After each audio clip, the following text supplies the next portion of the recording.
Salut, c'est Maude avec un E, pour Céramique avec un K, le podcast qui dresse le portrait de la création céramique actuelle. Non, la céramique ne se résume pas à la poterie.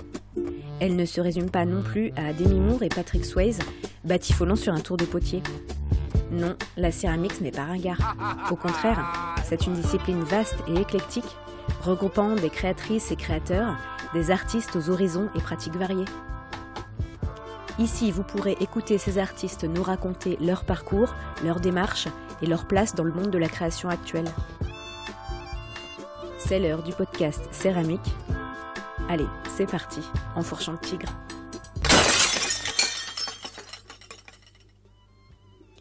J'ai souvent entendu des potiers ou des céramistes dire que l'argile était une matière vivante. Bon, de là à y voir grouiller des petits animaux ou des champignons, ou autres vers de terre, il ne faut pas exagérer non plus. Mais il existe des céramistes qui s'en amusent de cette particularité, et qui l'intègrent même dans leurs recherches ou dans leur création. Myriam Martinez en fait partie, je pense. Ces sculptures sont comme un tas de petits ou grands organismes qui se seraient reproduits et multipliés, et qui occuperaient l'espace qu'ils ont colonisé.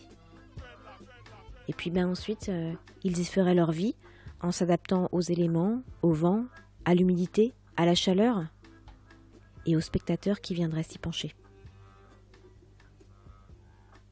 Bonjour Myriam, merci d'avoir accepté l'invitation. Alors, je t'ai invitée pour parler un petit peu de ta pratique, de ton boulot de céramiste. Avant de commencer, est-ce que tu pourrais nous dire quelle a été ta première expérience avec la terre ? Avec la terre, mais quelle terre ? Avec l'argile. Moi j'ai un souvenir de terre, de terre au sol, en Espagne, à un endroit précis où mes parents avaient des amandiers. Et c'était un endroit très particulier, très désertique, et la terre était très très rouge. Et voilà, on y allait, nous on faisait de la carabine, avec mes frères et mes cousins, et puis... Enfin voilà, c'est un endroit très particulier, très aride. Et j'ai vraiment un souvenir petite d'avoir écrit un poème sur la terre qu'il y avait là-bas parce qu'elle était très particulière. Et en plus, comme c'était très plat, très désertique et très aride, on la voyait de loin. C'était comme infini et c'était plein de cactus. Après, l'argile en tant que matière de travail, quand j'étais au lycée, je ne sais pas trop comment ça s'est fait, mais je suis allée prendre des cours de modelage dans un atelier, voilà, où j'apprenais à faire du modelage de nu. Ok. Et c'est drôle parce que Muriel Persil, on s'est rendu compte qu'on avait côtoyé le même atelier. D'accord. Enfin, moi j'étais toute jeune, mais elle est allée plus tard apparemment, et le monde est petit. D'accord. T'es rentrée dans la sculpture, du coup, tout de suite avec l'anatomie. Ah oui. Mais parce que je dessinais beaucoup aussi. Et j'ai fait aussi les cours du soir aux Beaux-Arts. J'allais aussi, je crois, d'ailleurs, au cours de dessin de nuit. Oui, j'étais très académique, j'apprenais ça. Et je pense, finalement, c'est une bonne école. Alors, ça donne des bases, quoi. Justement, quel parcours tu as suivi pour arriver aujourd'hui à être plasticienne? Quel est ton parcours scolaire, universitaire, mais autodidacte aussi? Je sais pas trop comment appeler ça. Je suis à moitié... j'ai un peu fait des études, mais je pense que oui, il y a une part... je crois que dans la terre, il faut se former soi-même. Parce qu'en fait, donc j'ai fait un peu de modelage au lycée, et après, j'en ai plus du tout fait, parce que... Donc après, j'ai fait les Beaux-Arts, mais à Perpignan, mais c'était très mal vu de faire de la terre. J'ai connu un changement de direction de l'école, et c'est vrai que le deuxième directeur que j'ai connu a vidé tous les ateliers, a vidé d'ailleurs même les ateliers, les élèves ne devaient plus avoir d'atelier sur place. Enfin voilà, c'était un peu les conceptuels des années, qui peuvent durer encore aujourd'hui. Ouais, Tiffaine Charleblin, que j'ai interviewé, disait un peu la même chose que toi. Ah oui. Sur cette mauvaise image qu'avait la sculpture en argile, qui n'était pas noble. Bon, après, moi, l'avantage de cette époque-là, c'est que j'ai tout fait. En fait, à cet âge-là, ça m'a mis beaucoup de temps de savoir quoi faire, mais savoir quoi choisir, pas quoi faire. Mais du coup, j'ai fait plein de trucs différents qui m'ont nourri beaucoup. Tu as aussi, je crois, des connaissances en poterie, puisque tu tournes, tu sais tourner. Mais il y a eu un monde entre les deux, enfin pas un monde, mais j'ai changé beaucoup de lieux de vie, j'ai fait beaucoup de métiers différents et notamment, voilà, j'ai pas mal travaillé quand j'étais sur Paris avec dans des hôpitaux pour enfants. Du coup, j'ai fait aussi des études par rapport à ça, à savoir comment faire un atelier avec des personnes dans des situations soit de handicap, soit de fragilité. Et du coup, voilà, je voulais savoir comment déjà ne pas faire de bêtises, ce qui était déjà un gros bout de l'histoire. Et puis, voilà, ça m'a pris quelques années aussi. Et puis, j'ai fait plein de trucs différents. En fait, le dessin, ça a toujours été comme un truc, un fil conducteur. Et puis, j'ai fait de la photo, j'ai fait du textile. Voilà, c'est un peu... je crois que j'ai eu pas mal d'amitiés artistiques fortes avec des gens, des amis. Et en fait, selon un peu où je me retrouvais, ben, voilà, j'ai toujours eu la curiosité de pratiquer n'importe quoi qui soit manuel et qui s'offrait, qui passait par là où moi je passais par ce domaine-là. Enfin, je me rapprochais un petit peu de ce domaine-là. Par les hasards de la vie, mais... Alors, comment tu te situes?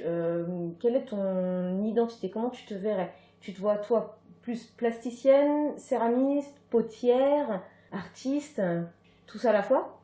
Ben, jusqu'à 30 ans, j'ai fait beaucoup de choses différentes. Donc c'est pour ça que je me sens plus plasticienne. Si demain je perds une main ou si je sais pas, je peux plus utiliser mes doigts, peut-être j'utiliserai d'autres techniques. Maintenant que j'ai eu à peu près 30 ans. Ouais. Tu t'es apaisée. Ah, je sais pas si je me suis apaisée, mais j'ai pris une direction qui était celle de la terre et je m'y suis tenue. Et ça correspond aussi avec mon arrivée en Bretagne. Voilà, j'ai quitté Paris pour un atelier, une personne, Christine, qui n'est plus là, mais qui, grâce à elle, j'ai pu m'engager dans une sorte de résidence atelier. Et du coup, j'ai quitté Paris. Et puis bon, une fois qu'on vit dans la nature, voilà, j'ai gardé cette direction-là et je m'y suis tenue. Et oui, en effet, juste avant, j'avais appris à tourner. J'avais passé un CAP, mais je l'ai passé et puis j'ai plus tourné. J'ai modelé. C'est tout à fait logique. J'ai plus de se tourner. Mais j'ai ça dans les mains. Ouais. Ça fait partie de mon arc-en-ciel si un jour ça me prend. Oui, et puis c'est une connaissance qui est importante aussi pour la pratique, pour la connaissance de la terre.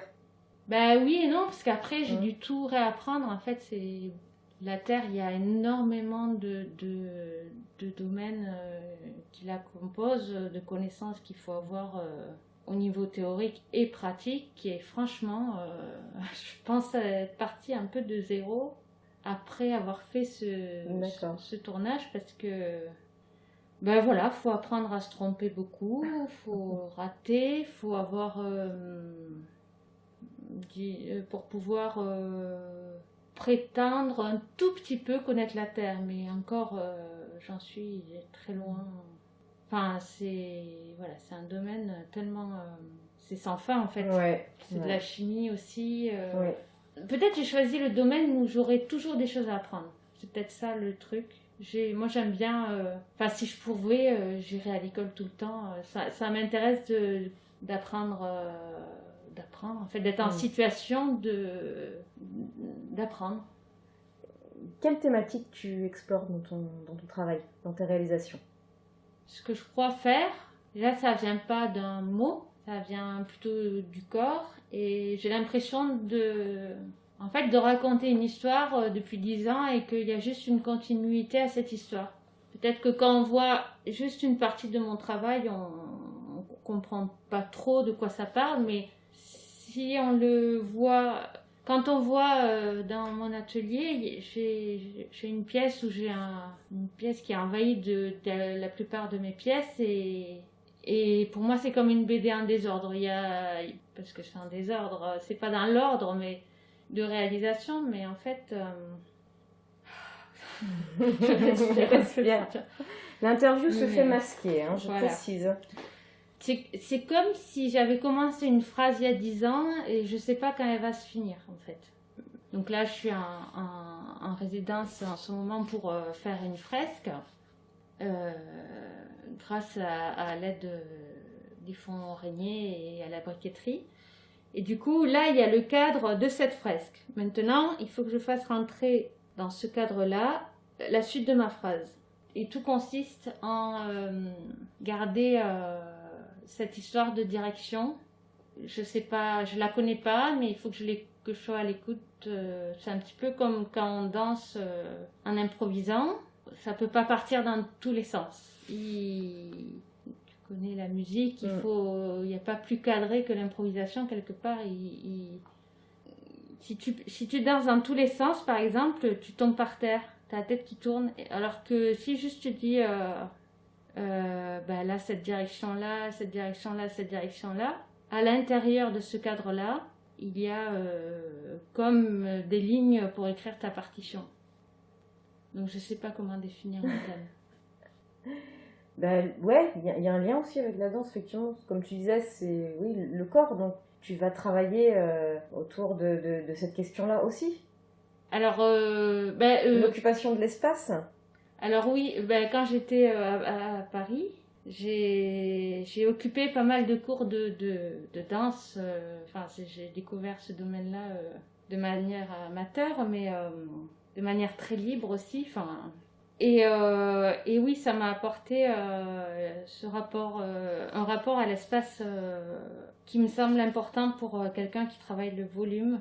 En gros, tu peux pas travailler sans espace, sans ce questionnement-là quand tu fais ça. Mais même en dessin, on le reconnaît très vite. Je pense à quelqu'un là, dans les galeries où la personne qui met en place l'exposition a un fort rapport à l'espace, et je pense à une photographe. Cet été, j'ai exposé à la Galerie Méandre, donc Julie Abe, je sais pas comment on dit, Abe, qui est photographe, qui s'occupe de la mise en espace de l'expo, et en fait, elle a un regard, tu rentres dans la salle d'expo, et tu sais, déjà dans sa tête, en mettant les pièces au mur de plusieurs artistes, des fois énormément, il y a la photographie dans sa mise en espace qui est présente, quoi. Elle a déjà les photos de l'exposition en tête, je pense, quand même un espace. Il y a des lieux comme ça, tu rentres et tu sens fort ce rapport-là aux gens, le rapport des gens avec ça. Oui, d'accord. Tu penses que toi aussi, c'est ton cas avec tes pièces qui reprennent l'idée de multiplication, d'invasion, voilà. On a l'impression que ça remplit l'espace et que ça colonise. Oui. Je pense à tes aiguilles. Ah oui. Ça colonise et sans coloniser, c'est-à-dire, donc c'est une installation au départ il y en avait 1000, aujourd'hui je sais plus combien il en reste, aiguilles en porcelaine suspendues. Et bien, ça colonise, mais ça n'envahit pas. L'idée c'est de vivre, que l'espace autour vive, et que ça le donne à voir d'une autre manière aussi, que ça discute avec ce qu'il y a autour, plutôt que juste envahir, étaler. Ok. Mais oui, il y a cette idée-là de répétition. Oui. Ouais. Tu t'inspires d'artistes actuels ou plus anciens pour ton boulot, qui t'inspire, qui t'influence? Alors moi, je fuis l'inspiration au sens quand un travail plastique me parle trop, je ne veux pas le voir. Je l'évite. Bon, des fois la vie fait que tu vas dans une expo et tu vois les pièces. Parce que si quelque chose a déjà été dit, je n'ai même plus envie de le dire. Si je vois quelque chose trop proche de ce que je fais ou de ce que je voudrais faire, je me dis ce n'est plus à faire. Je sais pas. C'est comme si la responsabilité était collective et que l'idée c'était pas que chacun fasse ses pièces, mais qu'on produise des pièces pour un espèce de truc qui nous appartient pas réellement. Moi, je crois que de la danse ou de la musique peuvent m'influencer en d'autres termes, mais presque plus que les arts plastiques. Moi, j'ai pris une énorme gifle quand je suis allée à la ville et que j'ai vu un spectacle, j'étais toute jeune, c'était Meg Stuart, une chorégraphe. Et le fait d'avoir vu ce spectacle, je me souviens même du chemin que j'ai pris pour y aller. Enfin, j'ai croisé un hérisson en pleine ville. Bon, voilà, en fait, je pense que c'est plus les expériences qui m'intéresse qu'une influence que je chercherais à suivre. Non, mais ça me fait même peur. J'avais fait une résidence au musée Rodin, donc enfin, presque chez lui, là-bas à Meudon, et je voulais pas tout voir, je voulais voir mais pas tout. Je voulais pas. Enfin, de toute façon, même du sous Rodin, c'est pas l'idée, mais. Je sais pas, je veux pas. J'ai l'impression que ça pourrait être presque trop fort pour moi de voir certaines pièces. Je pense que je suis impressionnable. Je veux pas trop. En fait, moi, je cherche plus quelque chose de personnel. Donc après, je suis bien sûr, je suis toujours ravie de découvrir des boulots merveilleux et ça me manque maintenant que je suis à la campagne d'accéder à ça à travers que les livres ou internet. Voilà, il faut dire ce qui est. On a moins accès à la culture à la campagne. Mais c'est une autre culture. Oui, c'est vrai. Voilà. Est-ce que la céramique te fait vivre aujourd'hui? Alors, vivre. Ah oui, Ça, vas-y. c'est la question. Une question. Tu la prends comme tu veux, cette question. Mais je sais pas, oui, alors c'est une question assez récurrente. Est-ce que vous vivez de votre travail? Ben oui, si on la prend au niveau économique. Ben moi l'an dernier, en fait, j'ai fait une maison, donc non, la céramique ne m'a pas fait vivre parce que j'ai pris le temps de fabriquer une maison. Cette année, ça va un peu mieux, mais enfin, je crois qu'encore plus avec ce qui se passe aujourd'hui. Voilà, je pense que j'ai encore à apprendre à ce niveau-là, mais je ne sais pas si la vie économique est une obsession. Peut-être ça devrait l'être un peu plus. De quoi c'est fait, mais c'est comme ça et c'est pas autrement. Les choses que je fais, il faut que je les fasse. Et voilà, si un jour je dois prendre un boulot alimentaire, je le prendrai. Mais enfin, il y a ce rapport à la nécessité qui est tellement fort en fait que je me pose même pas la question. Et je pense que beaucoup ne comprendraient pas pourquoi je fais ça. Enfin, beaucoup, genre les banquiers, tout ça, bref. Mais je sais pas, ça m'intéresse pas trop d'avoir cet angle de vue-là. De temps en temps, ça me fait plaisir que d'avoir de retour sur mon travail professionnel intéressant et c'est ça qui me fait avancer aussi, qui me motive, qui fait aussi que je continue. Tant que j'ai un retour professionnel, j'ai envie de dire, Oui. je continuerai. Et peut-être même si un jour j'en ai plus aussi, je continuerai, mais voilà, ça se situe un peu ailleurs. Tu disais que tu avais fait une maison l'année dernière. Tu y as ton atelier? Tu travailles chez toi? Ah non, j'ai la chance, donc j'habite à Plouégat-Guérand et j'ai une chance énorme parce que la mairie me prête, on va dire, nous sommes 3 dedans et elle me prête un atelier, une maison de maître, un atelier très beau qui fait beaucoup, je pense, enfin, qui fait parler, j'imagine, dans le village parce que tout le monde ne connaît pas ce domaine-là et on se demande un peu ce qu'on fout là-dedans. Mais en fait, voilà, cette mairie-là m'a fait confiance. C'est une manière de soutenir ouais, les artistes et j'ai la chance de bénéficier d'un atelier énorme et très beau et voilà. Donc, il est partagé, vous êtes plusieurs artistes mais dedans. oui, mais dans des étages différents. D'accord.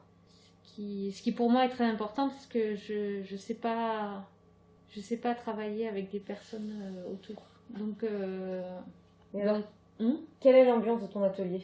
Tu disais que tu préférais travailler seule, mais seule dans le silence? non. Ben non, moi, il faut que, pour pas m'écouter et réfléchir, j'aime bien mettre des gens qui parlent. Donc, j'écoute beaucoup la radio, les podcasts. Non, le silence, non. Après, il y a les fantômes de l'atelier. Ah oui. C'est vraiment un atelier habité, mais non, c'est plus... il me faut des gens qui parlent autour, mais des gens, des gens pas réels. Parce que sinon, sinon, je les écoute parler, c'est tout bête. Hein, mais j'ai beaucoup de... Plus que de la concentration, c'est un espèce d'état dans lequel il faut que je me mette. Et tu vois, comme là, j'ai dû fermer le... Ouais. Parce que sinon, je regardais les gens passer, en fait. C'est tout bête, mais si à chaque fois je tourne la tête, il faut que je me dise, tiens, j'étais en train de faire quoi c'est beaucoup d'énergie et... Tu y as ton four? Oui, alors, oui. Tu as plusieurs fours? Alors, j'ai un petit four, un gros four. Le gros four, il est un peu impressionnant. C'est un très, très vieux. Il me fait très peur. Parce qu'il fume beaucoup, il faut être là, t'as l'impression qu'il va exploser. Je le mets rarement, pas assez souvent. J'ai mis beaucoup de temps à le réparer, à le faire réparer aussi. Mais sinon, j'ai un tout petit rod pratique. Tu travailles quel type de terre? Quand j'ai appris la terre en tournage, on a travaillé une becque. Et puis cette becque, j'ai découvert que c'était une faïence qui, en fait, sans faire exprès, je l'ai montée et elle a fait elle avait une super couleur en fait, c'était un grès, quoi. Et donc, je l'ai utilisée longtemps, j'aimais bien la monter. Donc, finalement, comme quoi les accidents sont parfois heureux. Et un jour, ça a été la cata parce qu'ils ont arrêté, elle n'a pas changé de nom, mais elle n'était plus la même. Bon, plus ou moins régulièrement, je reviens à la porcelaine. La porcelaine, c'est un peu un amour-haine parce que je la déteste autant que je l'aime parce que, voilà, c'est une terre tellement prétentieuse, je dirais. Non, mais c'est terrible. Oui, ouais, je valide. Elle est difficile, Et puis là, tu vois, j'ai fait une résidence avec des jeunes personnes handicapées. Je me suis dit, allez, on va faire de la porcelaine, on va faire du son avec la porcelaine. Donc à chaque fois j'y reviens, et à chaque fois j'y reviens, je me dis, mais pourquoi j'ai choisi la porcelaine? Même là, je l'ai choisi chamoté, et ça y est, j'ai problème de cuisson. Non mais c'est insoluble. Voilà, après j'ai fait plein de terres, et là la dernière que j'utilise, c'est la PNRF, qui vient d'Espagne, c'est ça? Ouais, je crois, ouais. Ouais, elle a tout ce qu'il faut. Elle a tout ce qu'il faut, et en fait, elle a jamais le même noir quand on le monte à haute température. C'est ça qui est intéressant, c'est que moi je l'aime bien quand elle est un peu comme une ardoise. Voilà, quand on oublie un peu que c'est de l'argile et ça fait penser presque à de la pierre. Bon, en fait, j'y arrive pas toujours, et de toute façon, il n'y a pas deux cuissons pareilles avec ce qu'il y a dedans dans le four. Mais ouais, en plus, j'ai trouvé une super alliance émail terre là, donc. Tu travailles aussi les mailles? Des fois j'en mets, des fois pas, ouais. Pareil, les mailles, faudrait que je me forme. J'ai parfois des recettes, mais je suis très... c'est comme en cuisine, je sais pas suivre une recette. J'ai jamais le bon outil, le bon ingrédient, le bon machin pour peser. Il y a toujours un élément qui saute, et du coup, je me mets à improviser. Et en fait, les mailles, c'est comme la pâtisserie. Souvent, c'est pas bon hein, quand on invente des recettes. Donc, voilà. Mais là, le noir, là, il est acheté. Alors d'habitude, je les aime pas, les émaux achetés, mais celui-là, c'est l'amour avec cette terre. Donc, voilà. Ils se sont aimés. Ouais, parfait. Alors dans le podcast, tu sais, je pose des petites questions, mais tu préfères, je sais pas si tu connais, il va falloir que tu choisisses en fait. Tu préfères ton père ou ta mère, c'est ça? Tu préfères la porcelaine ou la PNRF? Non, je vais te demander en fait, on parlait des mailles là, Qu'est-ce que tu préférerais, toi? Est-ce que tu préférerais enfourner une centaine de petits bidules que tu dois mettre sur trépied pour une cuisson émail? Ou alors, tu préférerais enfourner une énorme pièce crue, très très fine, et tu vois, faite en coulage, seule, sans personne? Ah ouais, non, les bidules. Les bidules? Ah non, mais... Tu préfères y passer mais ça, c'est de plusieurs... l'humour de céramique. Je sais pas Oui, si tout le c'est monde bah, va bien le sûr. comprendre. Parce que ça, c'est du vécu. Hein. C'est pas... Bah, bien sûr. Mais moi, je fantasme sur des sols à roulettes. Ah oui. Je pense que j'aurais pas de prochain mari, mais si j'avais un prochain mari, ce serait un four avec une seule à roulette. Peut-être une potence pour des grandes pièces. Ah, ouais, mais une potence, un truc là. Ouais. Ouais. Si, il y a des gens qui ont ça là, comme ça à roulette là, sinon. Ouais, c'est ça. Et pour terminer, c'est quoi ton rêve de céramiste, de plasticienne aujourd'hui? On te dirait, allez. Alors, ben justement, Ouais. le grand four Le est grand la seule four. à roulette, mais de produire une pièce sur une seule. Et une pièce de grande taille. Bah si, je sais qu'il y a des lieux qui ont ça, mais ouais, c'est loin, c'est compliqué. Enfin, j'y viendrai un jour, je pense. Comment dire, la question des tailles, je sais pas à quoi ça fait appel, des tailles des pièces. Souvent les gens ils pensent que plus c'est grand, plus c'est cher, plus c'est mieux. Je partage pas ça. Parfois c'est plus compliqué de faire petit que grand. Je sais ce que j'ai envie d'avoir, c'est l'expérience corporelle du face à face avec une pièce monumentale. En fait, j'ai envie d'expérience. C'est comme, je repense là, j'avais fait une expo dans une galerie et j'ai eu la chance de pouvoir inviter une amie qui est chorégraphe. Et je dis ça parce qu'elle m'en a parlé hier et ça m'est revenu en tête. Et au moment du vernissage, en fait, c'est une toute petite galerie dans le Marais. Il y avait beaucoup de monde, donc tout le monde pressurisé comme ça. Ça m'a toujours... Puis là, elle débarque torse nu au milieu et c'était marrant. Tout le monde a reculé et puis elle a dit non, mais en fait, on faisait comme si j'étais pas là. Et donc, tout le monde a repris sa place. En fait, moi, l'idée, c'était qu'on improvisait ensemble. J'avais un gros marqueur pinceau comme ça. Et on se disait des mots, et puis j'ai dessiné sur le corps directement des dessins. Et puis je jouais de la flûte aussi en même temps, très doucement. Pourquoi je dis ça? Ah oui, parce que du coup, tout d'un coup, j'ai dessiné à taille humaine, sur un corps humain qui bougeait dans l'espace, qui bougeait en fonction en plus de mes pièces, qui prenait en compte les personnes présentes et qui les incorporait un petit peu à l'improvisation. C'était un moment, quand je repense, vraiment très spécial. En fait, à partir du moment où le lieu qui t'accueille, il te fait confiance, t'as l'impression que tout est possible. Là, c'était Ramuncho Mata qui nous a gentiment accueillis. Avec lui, en fait, tu sens que tu peux tout faire. Voilà. Et moi, j'ai besoin de travailler dans des contextes où on te dit tu peux tout faire. Ce qui m'intéresse donc dans les grandes formes, c'est l'expérience. Ouais, je sais pas comment dire, le nouveau, comme si le corps il apprenait d'expérience et que en fait si tu te répètes tout le temps à faire en fait quand on travaille en terre réellement souvent on est assis sur une chaise courbé en avant, on fait travailler que les bras. Déjà, c'est pas super équilibré. J'aimerais bien comme danser autour de truc. Ok. J'en sais rien, quoi. On en revient toujours au corps, hein. Oui, le corps, c'est l'outil de tous. Hein, je veux dire, de toute façon, il faut qu'on fasse avec. Et puis, en fait, c'est juste magique, les capacités d'un corps, mais qu'il ait deux bras ou qu'il n'en ait pas, en fait. Oui, c'est dommage que... Enfin, je pense culturellement, on a encore des trucs à développer à ce niveau-là. D'autres pays ou continents ont un rapport plus réel et plus vivant avec le corps et juste simple, en fait. On va dire que c'est le mot de la fin. D'accord. Ouais, merci Myriam. Merci Maud.